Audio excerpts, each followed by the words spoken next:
മുജീബ് റഹ്മാൻ നേരത്തെ ആരിഫ് ഹുസൈൻ ചോദിച്ച ഒരു ചോദ്യം, അതായത് ഈ വഖഫ് ബോർഡ് ചെയർമാൻ സക്കീറിൻ്റെ പ്രസ്താവനയെ താങ്കൾ അനുകൂലിക്കുന്നുണ്ടോ?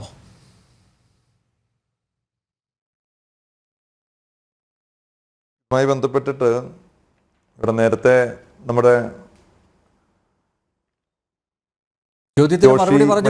പിതാവ് സംസാരിച്ചു.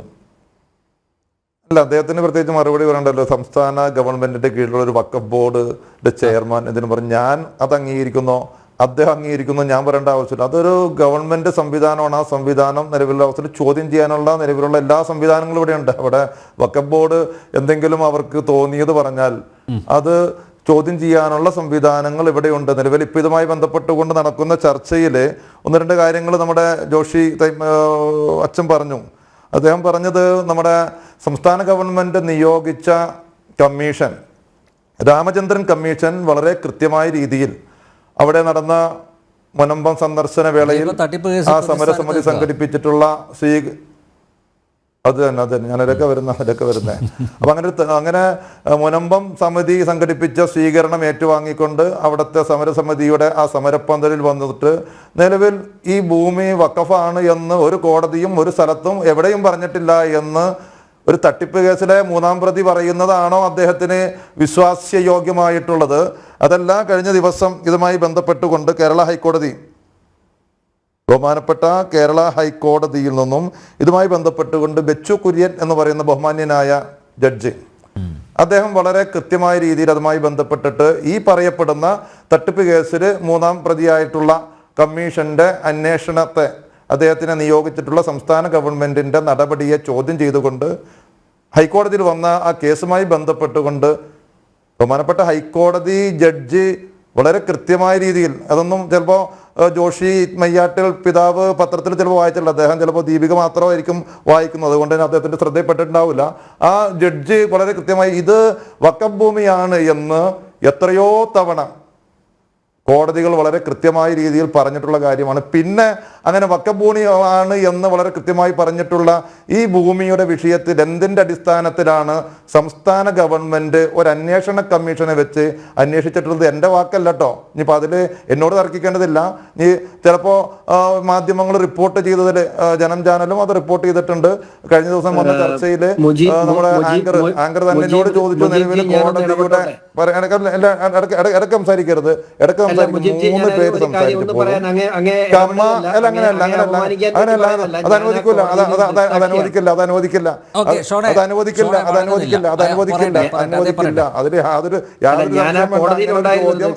കയറി ചോദിച്ചുകൊണ്ട് ഞാൻ പറയുമ്പോ ഇത്രയും പേര് സംസാരിച്ചപ്പോ ആങ്കർ അതിന്റെ ഇടയ്ക്ക് സംസാരിച്ചിട്ടില്ല. ഞാൻ സംസാരിക്കട്ടെ. ഞാനുണ്ടായിരുന്നു ആ കോടതിയിൽ വളരെ കൃത്യമായ രീതിയിൽ ബിച്ചു കുര്യൻ സാറ് ഇത് വഖഫ് ഭൂമിയാണ് എന്നുള്ളത് എത്രയോ നേരത്തെ തന്നെ കോടതികൾ പ്രതിപാദിച്ചിട്ടുള്ള ഒരു ഭൂമിയാണ്. ഈ ഭൂമിയുടെ വിഷയത്തിൽ എന്തടിസ്ഥാനത്തിലാണ് സംസ്ഥാന ഗവൺമെന്റ് ഒരു അന്വേഷണ കമ്മീഷനെ വെച്ചിട്ടുള്ളത് എന്ന് ചോദിക്കുന്നൊരു സാഹചര്യമുണ്ടായി. ഇതുമായി ബന്ധപ്പെട്ടുകൊണ്ട് കഴിഞ്ഞ 2022 ജോഷി മയ്യാട്ടിൽ പിതാവിൻ്റെ നേതൃത്വത്തിലായിരിക്കുമല്ലോ സ്ഥലം MLA ഉണ്ണികൃഷ്ണൻ ഉൾപ്പെടെയുള്ളവരുമായി സംസാരിച്ച് അവിടുത്തെ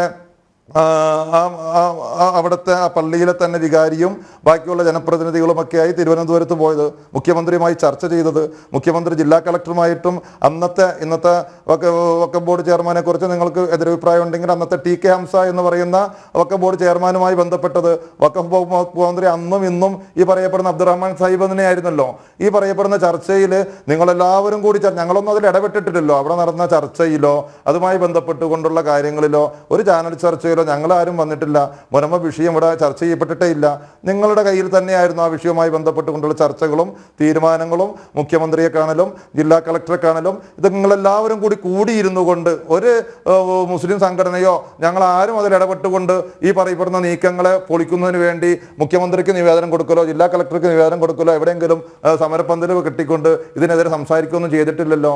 ഈ പറയപ്പെടുന്ന രീതിയിൽ എതിർപക്ഷത്തു നിന്ന് ഒരു സംസാരവുമില്ലാത്ത ഒരു അവസ്ഥയിൽ ഈ വിഷയത്തിൽ കരമടക്കാനുള്ള പെർമിഷൻ നിങ്ങൾക്ക് തന്നല്ലോ. നിങ്ങൾ സംസ്ഥാന ഗവൺമെന്റിനെ കുറ്റപ്പെടുത്തുന്നുണ്ട്. ഇപ്പോൾ ഈ പറയപ്പെടുന്ന പിണറായി വിജയന്റെ നേതൃത്വത്തിലുള്ള ഈ 2022 2022 ഈ പുതിയ ഗവൺമെന്റ് വന്നതിന് ശേഷമാണല്ലോ കരമടക്കാനുള്ള സാഹചര്യം ഉണ്ടായിട്ടുള്ളത്.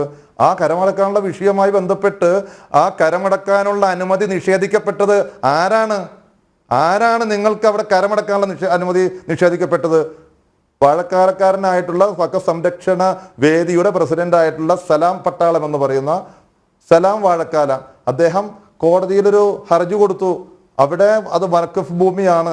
ആ വഖഫ് ഭൂമിയിൽ കരമടക്കാൻ വേണ്ടിയുള്ള അനുമതി നിലവിൽ സംസ്ഥാന ഗവൺമെന്റ് കൊടുക്കപ്പെട്ടിട്ടുണ്ട്. അതിന് ചോദ്യം ചെയ്തുകൊണ്ട് കൊടുക്കപ്പെട്ടിട്ടുള്ള ആ ഹർജിയുമായി ബന്ധപ്പെട്ടുകൊണ്ട് കേരള ഹൈക്കോടതിയിൽ നിന്ന് എന്തടിസ്ഥാനത്തിലാണ് വിധി വന്നത്? ആ വിധി എന്തായിരുന്നു? ആ വിധി അവിടെ കരമടക്കാൻ പറ്റില്ല എന്നുള്ളതായിരുന്നു. ഞങ്ങൾ ആരും അല്ലല്ലോ അത് പറഞ്ഞത്. അങ്ങനെ കരമടക്കാൻ പറ്റില്ല എന്ന് പറഞ്ഞത് ബഹുമാനപ്പെട്ട ഹൈക്കോടതിയല്ലേ? ഹൈക്കോടതി പറഞ്ഞിട്ട് അതിന്റെ നിഷേധിച്ചതിന് ഇവിടുത്തെ ഏതെങ്കിലും ഒരു മുസ്ലിം സംഘടനയെയോ ഞങ്ങളെയൊക്കെ പഴിവരിച്ചിട്ട് കാര്യമില്ല. വേറൊരു കാര്യം, അദ്ദേഹം വളരെ ആവേശത്തോടു കൂടി സംസാരിക്കുന്നവരുണ്ട്. ഒരു വഖഫ് നിയമത്തെ, ഒരു മതത്തിന്റെ നിയമത്തെ, ഞങ്ങൾ ദക്കാത്ത് പോലെ തന്നെ ഹജ്ജ് പോലെ തന്നെ ഞങ്ങൾ പവിത്രമായി കാണുന്ന ഒരു സംവിധാനമാണ് വഖഫ് എന്നുള്ളത്.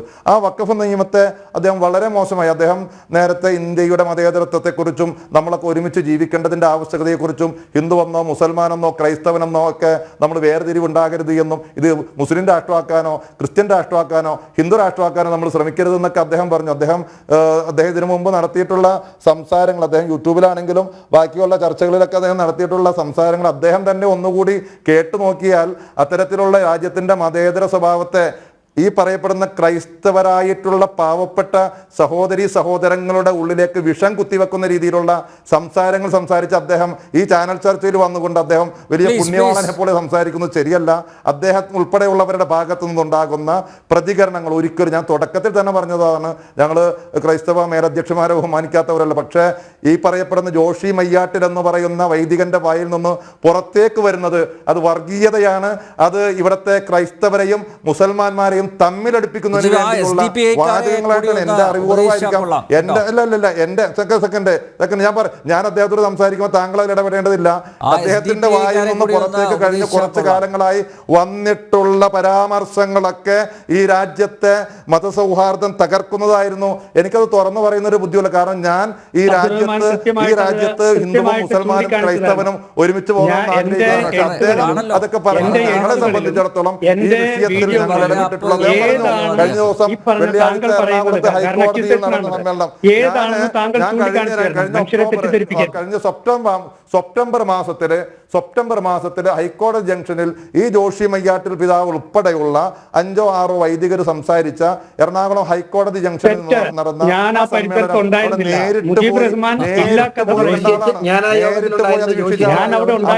വന്നിട്ടുള്ള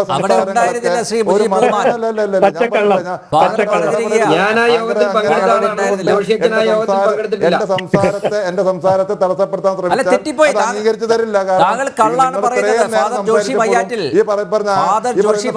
ഹൈക്കോടതി പരിസരത്ത് ചേർന്ന ആ സമ്മേളനത്തിൽ പങ്കെടുത്തിട്ടില്ല എന്ന് അദ്ദേഹം പറയുന്നു. താങ്കളാണ് സ്വയം പരിശോധിക്കേണ്ടത്, തിരുത്തേണ്ടത് ശ്രീ മുജീബ് റഹ്മാൻ.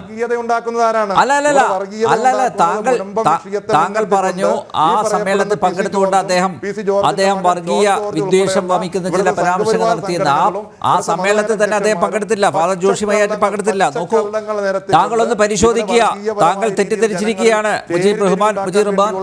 ആസൂത്രിതമായിട്ടുള്ള തിരിച്ചു വരാം. പറഞ്ഞത് തന്നെ ഇങ്ങനെ ആവർത്തിച്ചുകൊണ്ടിരിക്കുകയാണ്.